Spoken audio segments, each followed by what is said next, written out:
savais-tu que Catherine de Médicis était auvergnate? Ah mais attends, mais c'est normal, elle vient de la dynastie des Bourbons, donc l'Allier, tout ça, c'est l'Auvergne quoi. Et elle avait pas des origines italiennes?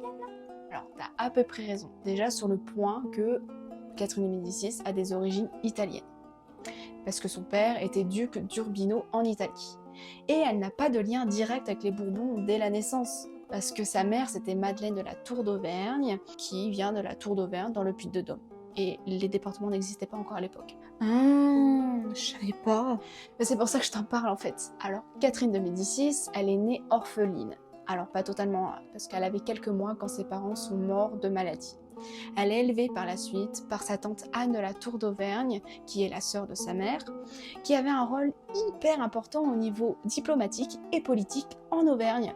Et son oncle, c'était le duc d'Albanie. Et à leur mort, ils vont léguer toutes leurs terres auvergnates à leurs nièces, car ils sont morts sans enfants. Et par la suite, après, en 1550, il y a un document officiel avec la liste de tous les territoires qui appartient maintenant à Catherine de Médicis, tout ce qui est la plaine de la Limagne et certains villages en montagne.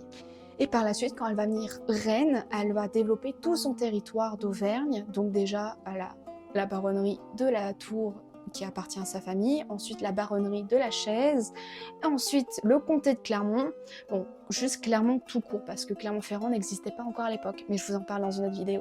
Ensuite, il y a le comté d'Auvergne, et tout ça, qui est connu sous le nom aujourd'hui de Pays d'Auvergne, va être dans son testament et qui va être légué à son fils naturel, Charles IX. Et maintenant, tu sais que Catherine de Médicis était la dernière comtesse et baronne d'Auvergne.